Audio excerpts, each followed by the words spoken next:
Even as Judas is betraying Jesus, Jesus shows kindness to Judas.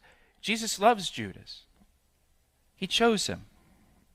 Jesus loves Judas. And I believe he's extending one last opportunity for Judas to change his mind, even though he won't. But there's an opportunity here.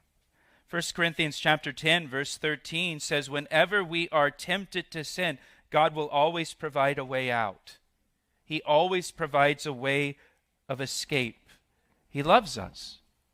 And he's not willing that anyone would perish in their sins, and so he provides a way out every time.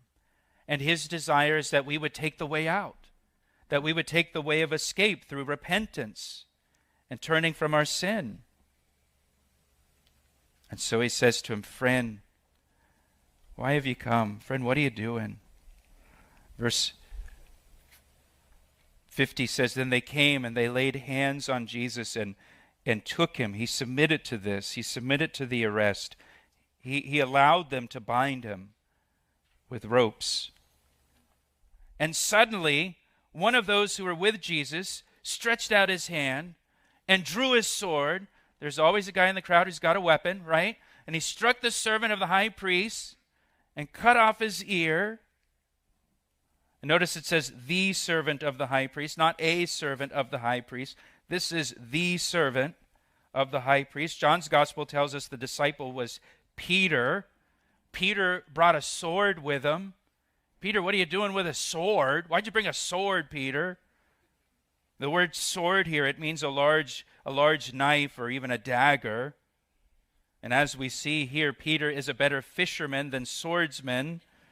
He swings for his head and misses his head and cuts off his ear. And the Greek word here suggests that he actually tore off his ear or ripped off his ear. So Peter's knife must have been dull. And we know from the other Gospels that the servant's name was Malchus, and it was his right ear that was ripped off. And Luke tells us Jesus touched the servant's ear and healed it. As this is all going down, it's nighttime, there's torches, 1,000 soldiers, weapons drawn, crazy scene. Peter draws a sword and starts swinging. And in the midst of all that, Jesus reaches out and touches Malchus's ear and heals him. And this was the last miracle of Jesus before the cross.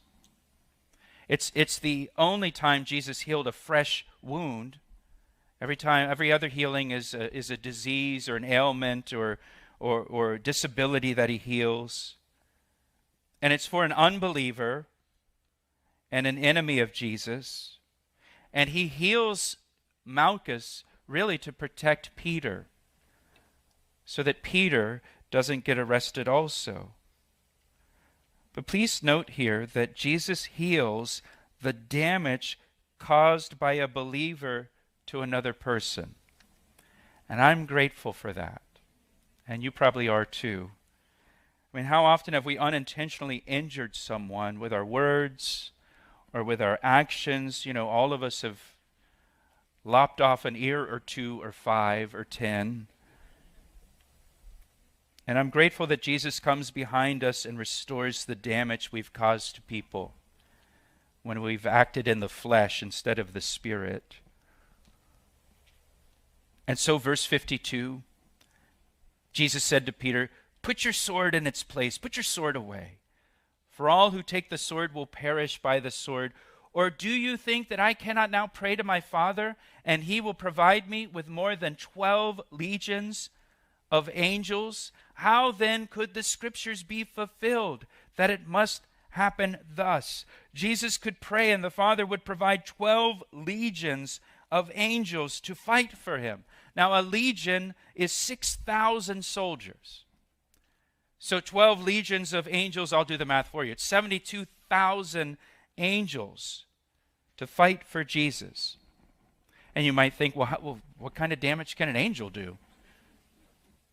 Well, in 2 Kings chapter 19, verse 35, if you're taking notes, 2 Kings 19:35, one angel wiped out 185,000 Assyrian soldiers in one night. Jesus can call 72,000 angels to come fight for him. We can't imagine what kind of damage that many angels can do.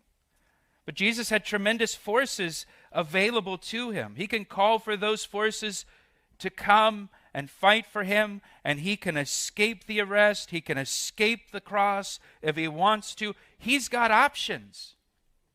Jesus has options available to him. He has a way out of this suffering, a way out of the cross, but he doesn't take it. He doesn't take it. He endured all of this for us. Again, he's dying in our place. He's standing in as our substitute. He's going to take our punishment for us. And even though he's got options, he's got power available to him, he can easily get out of this situation. This is why he came. He came to give his life as a ransom for us because of his great love for us and his desire for us. 1 John chapter 4 says, God showed how much he loved us by sending his one and only Son into the world so that we might have eternal life through him. And this is real love, not that we loved God, but that he loved us and sent his Son as a sacrifice to take away our sins. So Jesus stayed and submitted to this arrest out of his love for us.